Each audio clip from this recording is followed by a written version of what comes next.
Hello guys, welcome back to another episode of Everyday EDC. My name is Tyler, and today, well, we're going to do a couple things. But today, this Chats from the Truck is going to be a Veterans Day special. I'm going to be telling a couple more stories from back in the Navy. Some of them funny, some of them cool, some of them entertaining. And one, here's your hook for the rest of the story, that has to do with Osama fucking bin Laden. Boom. I actually have some story about him while we were playing cards one night, and no, I'm just kidding. I actually have a story about him though, so stay tuned for that. In the meantime, we're gonna do a quick pocket dump. I don't remember which Tucson this is. Jake, feel free to comment. I gotta look this up, but this is a Tucson TS 118 maybe 168. It's a nice Warncliffe style blade. Decent action. I'm carrying this with me today. Let's see here so you guys can see. Very nice carbon fiber. Great action. A very interesting blade. Kind of looks like a fucking bird talon. And then next, the Best Tech Texel.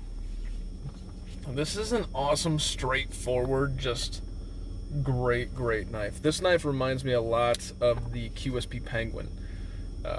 Maybe it's just the blade shape, but it's just a straightforward, bam, here you go. Sheep's foot, psh, get it done, call it a day. So those are the two knives that I'm carrying with me today. Also, I'm loaded up with Jake's stuff, by the way. Yeah, what's up? This is the Olight 3T. And he's a dick because I'm really starting to like the frickin' lights now. There's something about having a light on you that's almost as useful as having a frickin' knife. One could argue more useful. And I hate saying that. They're still not as cool as mine. So. Last but not least, I have my Gerber pry bar. Multi-tool. It's got a Phillips head. That's the key. This thing has a fucking Phillips head on it. Excuse the language. It's frickin' Veterans Day. We're doing whatever the hell we want to do. Alright, got a flathead pry bar, nail remover. You got some sort of hex. I don't remember what kind of hex that is. And then a belt loop thing there. And last but not least, and this is, I'm doing this pocket dump first so that you guys, here's my Gerber guppy without the bits because I don't know where the bit thing did. The bit thing fell off and it's gone. So that's what I'm carrying with me today. This is going to be segmented because I'm starting this before I leave. And the reason I'm doing that is for those of you that are just knife nuts, you don't want to hear me babble on about some BS, then you guys can go ahead and go now because I got nothing else knife related to talk about today. I'm doing a kind of a Veterans Day special. I like doing my chats from the truck with different topics, and they don't always have to be knife related, so just get used to it. If you don't like it, then you don't like it. I know some people do. It kind of mixes up the things just from knife content. We kind of grow close together in a way where sometimes it doesn't matter what each other's talking about. You're just engaged in the conversation, and that's kind of what this is. So I'm actually going to pause the video because I'm going to stop at the gas station. I don't want to interrupt myself from one of my stories. So there's your pocket dump. If you are not interested in some explicit profanity and drinking stories, I don't think there's any more gross stories like the one I told yesterday. Not off the top of my head, but you know, these stories are going to be of a lot of immature freaking sailors just being stupid, myself included. So, and then one cool story about Osama bin Laden. But with all that being said, if you're not into that, you get offended easily or anything like that, I am not censoring myself today. It is freaking Veterans Day. I'm going to speak like a sailor because that's what we were. So if you don't like that, turn the video off now. And thank you so much for watching. My name is Tyler. This has been Everyday EDC. Welcome to, wait. My name is Tyler. This is Everyday EDC. Stay sharp, stay safe. Have a great freaking day. Those of you that don't want and don't care about profanity, stick around. All right? We'll get to it. And we're back. Ate my breakfast pizza, gassed up a little bit, listened to a little bit of Love Them Knives. It's interesting. I don't know if you guys do the same thing that I do, but this is off topic. Do you guys, like, in your car find a way, either through Bluetooth have an old ass truck like mine, use the auxiliary plug, and just listen to knife shit. Like, that's become my life. I am so disconnected with news, music. The only time I listen to music is when I'm pissed off at work. But, yeah, just total side note. And by the way, I bought some air fresheners, put them in my vents, and it's starting to smell like a mixture between a guy wearing too much Axe and a fart. I think we're going to take these things out. That's a weird fucking smell. It seriously smells like an Axe fart. Like if Axe came out with a spray can that was like great smelling cologne, and then one guy played a joke and farted in the can before they sealed it up. That's what this is. I told you this wasn't going to be a clean going, and that's not intentional. It smells like a fart. But oh god, I gotta get rid of these things. Seriously, fart smell. Who would make fart-smelled plugs for your fence? What the fuck? There goes $2.50 spent on a fart. Let's see how many times I can say that in this video. Alright, so the first story that I got for you guys on this Veterans Day celebration of sailors being idiots. This one's about me.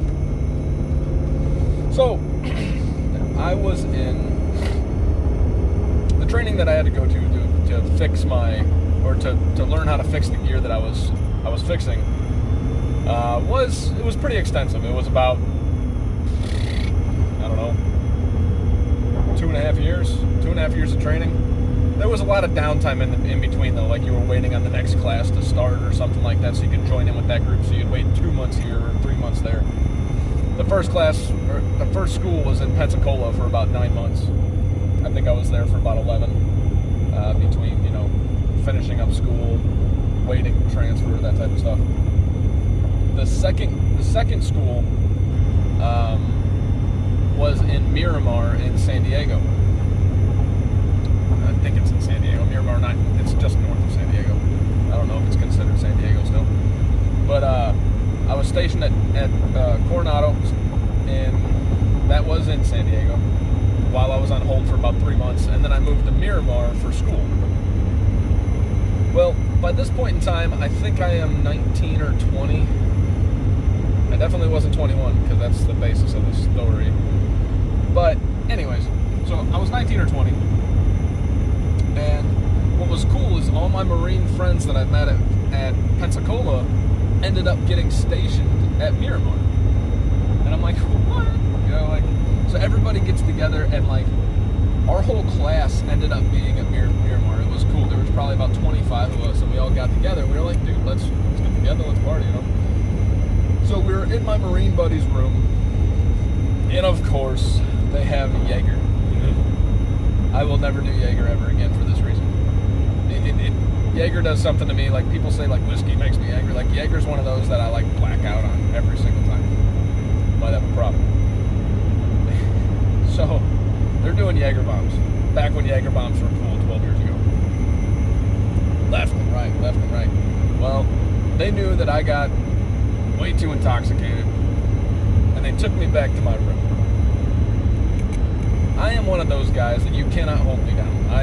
If I'm in party mode, I am right back up and going, even if it's on autopilot and I don't remember a single thing the next day. I don't stop.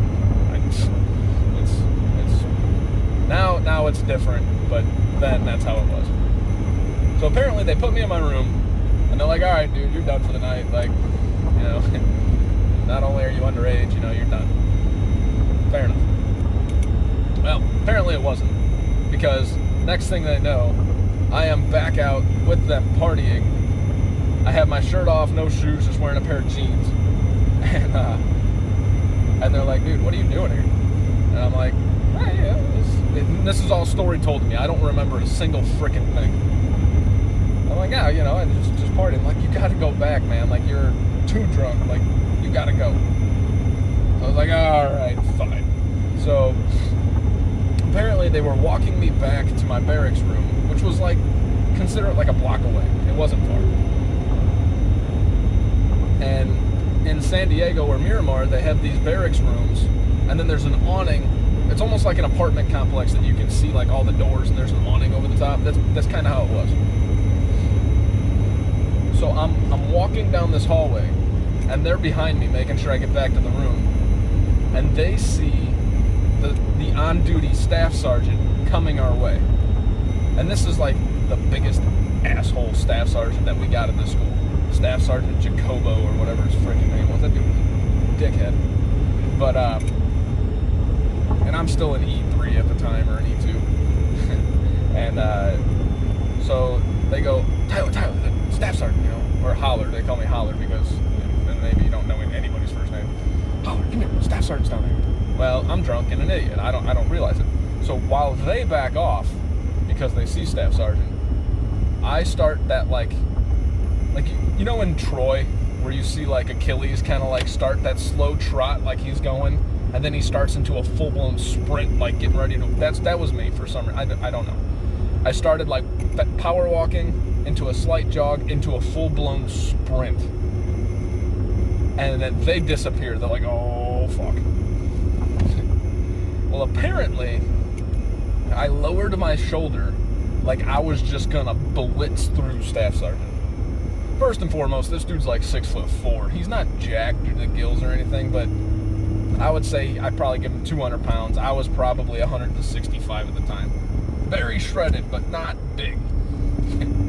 Like, I probably would have lost that anyways. But instead of tackling him,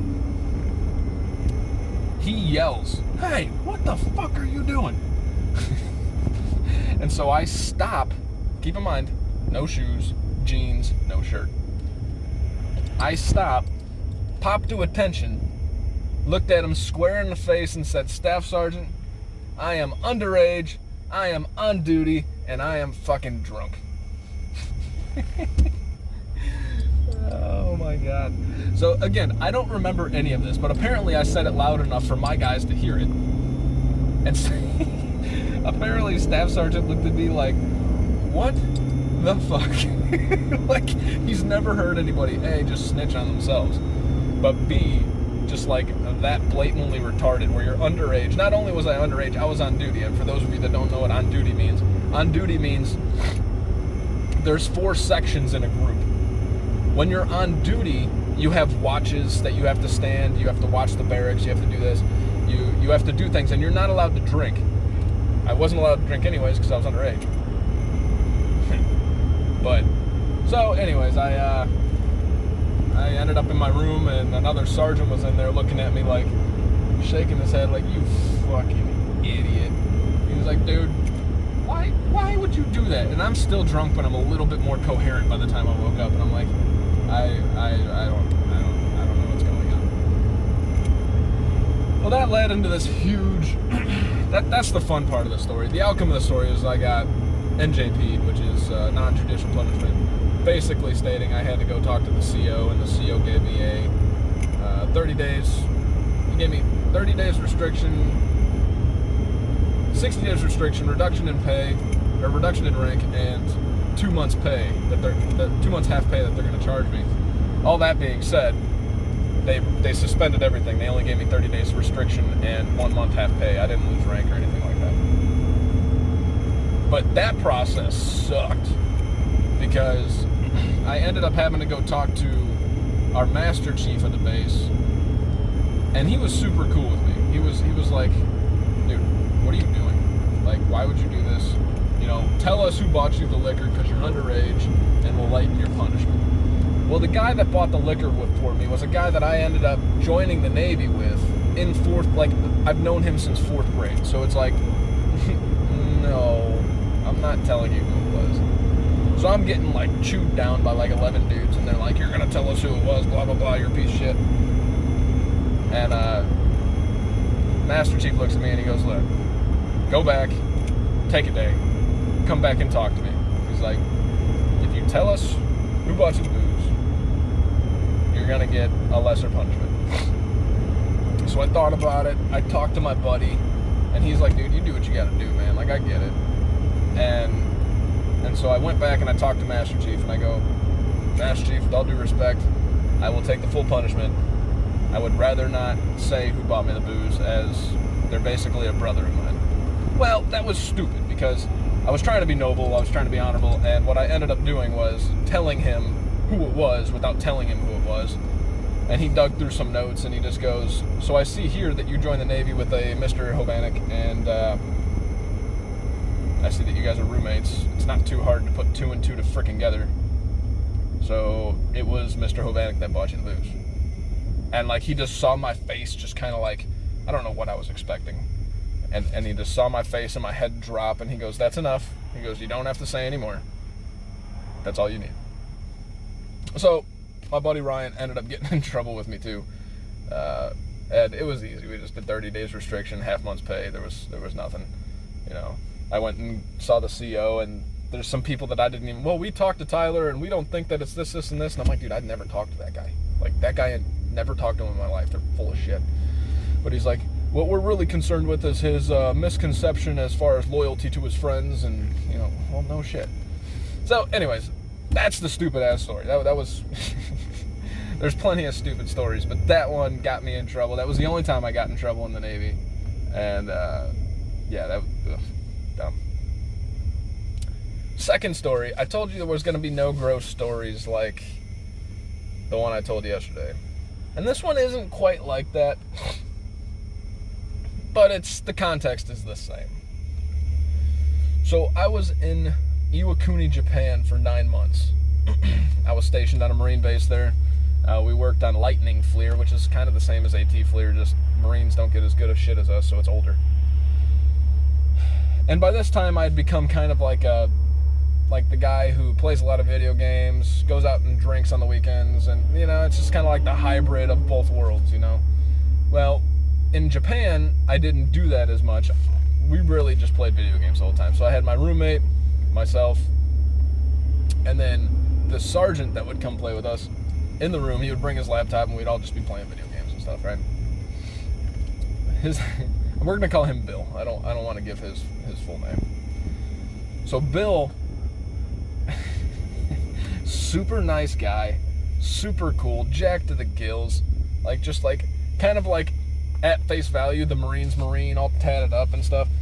But when you get to know him, like the ridiculously soft, just freaking down to earth, awesome, nice guy.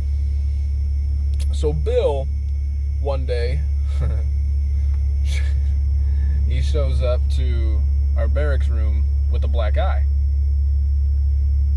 All right. So, you just gonna ignore that, Bill? You're not gonna tell us what happened? Like, we were all really close. And he's like, yeah, I don't want to talk about it. And so naturally, dudes that are like 23, 24 years old, were like, no, you're gonna tell us what happened, because now, by the fact that you don't want to tell us, there's a story behind this.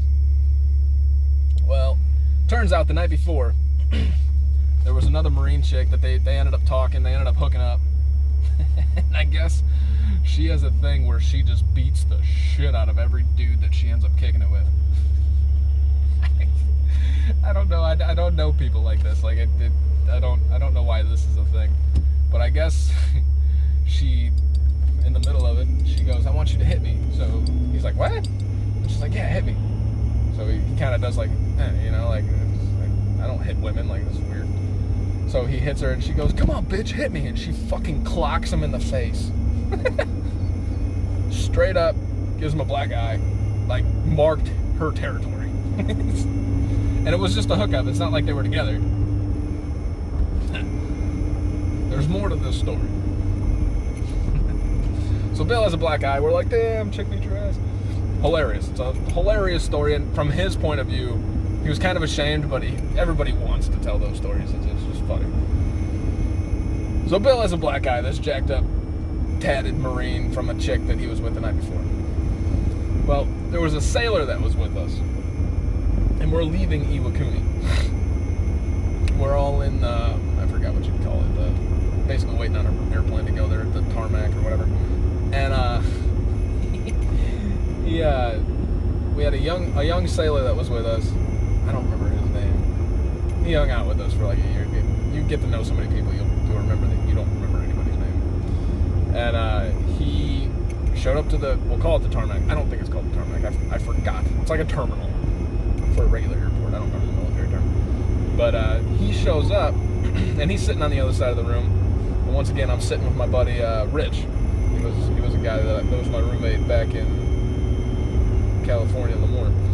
And he went to Japan with me. So we're sitting there, Rich and I are talking, and I look over, and this guy has got a black eye too. And I'm like, where are all these black eyes coming from? Like, what is going on? So I go and I sit by him, and I'm like, hey, I ain't even going to ask you the story. I just got to know. Did that happen last night when you were with the girl? And he goes, dude, how'd you know? This chick's going around just decking dudes in the face while they're going at it and just marking every dude. And she's really good at leaving black eyes because these were solid black eyes. Freaking hilarious. You know, again, not really a disgusting story, but, you know, it's young people being stupid and so funny. And I knew it. The moment I seen a black eye, I was like, why else would this dude have a black eye? He was kind of a scrappy dude, too, so I was like, I don't see him losing a fight, you know, I mean, everybody loses fights and stuff, but I didn't hear of him getting in any trouble. I didn't hear of any fights. Yep, it was from that chick.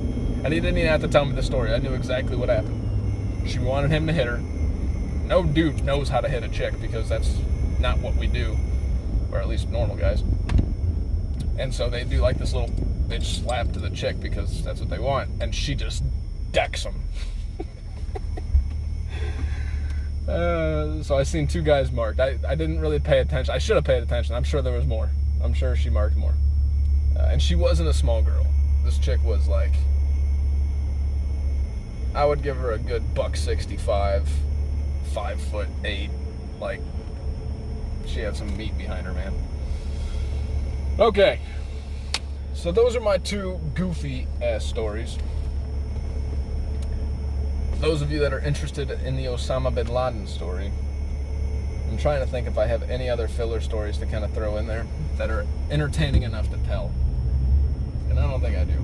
Not off the top of my head, anyways. No, nothing that really fit. So on to the Osama bin Laden story. Everybody remembers when we took him down. And I say we as in America. Everybody remembers the day that he got caught. I don't remember the date, but I remember the day and what it felt like and the sense of finality that we thought we got out of it, which we didn't, because you can take out one, another one pops up. It doesn't freaking matter. But so everybody remembers that day. Well, I would say before that day was actually announced, my CO comes over. I think we called it the 3M system. It was basically an intercom system throughout the ship. And he goes, attention all sailors, or however he addressed us. This is Captain so-and-so. I just want to let you guys know, whatever you think you heard, whatever you think you know, whatever you think you saw, you didn't. And shut the fuck up. Literally. Like, basically goes, shut up. He goes, no going on social media, because we had limited access to internet, so every now and then we can get on Facebook and stuff. No going on social media, no posting anything you think you know. Whatever you think you know, you don't. And that's the way it's going to stay. And if I catch anybody talking to anybody else about what you think you know, you're going to be talking to me. And we're like, what the fuck was that? It came, like, those of us that didn't know or were like oblivious to what was going on, we were like, what? What are we, what? So then pictures on the boat started surfacing. Pictures of Osama bin Laden in a freezer, you know, on the boat, you know, Osama bin Laden's body, you know, like people had these magical pictures. I didn't see a picture, nor do I think any of those are legit. But what I can tell you is that later on that day, after he put out the whatever you think you know message, they blocked off Hangar Bay 3. There's 3 hangar bays. Now consider a hangar bay, consider each hangar bay like the size of almost 2 basketball courts to make that perfect square, right? That's how large these hangar bays are. You can fit freaking like 16 to 25 F-18s in each hangar bay, like if you line them up right. And I might be exaggerating that number plus or minus a little bit. It's been a while. I just remember ducking under wings and shit. And people think being around F-18s is cool. You fucking hate it when you're in the Navy because they hurt when you fucking run into the wing. But so they blocked off Hangar Bay 3. And the interesting part was they blocked it off. Nobody from our ship was allowed back there, even people that worked back there. You were not allowed to go back to Hangar Bay 3. You were not allowed to do anything. And there was MAs and basically security standing at each entrance with, some sort of assault rifle. Again, I was in the Navy, but I don't know first thing about guns. We didn't go over guns. That's not what we did. I don't give a shit about guns. Don't want to talk about paintball guns? We'll talk all day. Real guns? I don't know. I have a Glock at home. That's all I know. So they're standing there with these assault rifles at every single door, and we're not allowed back. If we come within 10 feet of that door, they're like, get back. And you're like, dude, what the fuck? What is going on? Then we start hearing planes landing on the flight deck. And you can kind of see the flight deck camera, but they shut it off for this point in time. But I had a shop that was close enough to the flight deck that I could kind of pop my head up and go look. And there's all these dignitaries coming in off of these large planes, like people that were like high up in the ranks, to where my captain was saluting them first. And that's whoever salutes first is usually the lesser ranking person, the less authority. So the captain of a carrier was saluting them second, the captain of the carrier was saluting them first, which tells you that these people are friggin' high up there. And maybe I was reading too much into it, whatever.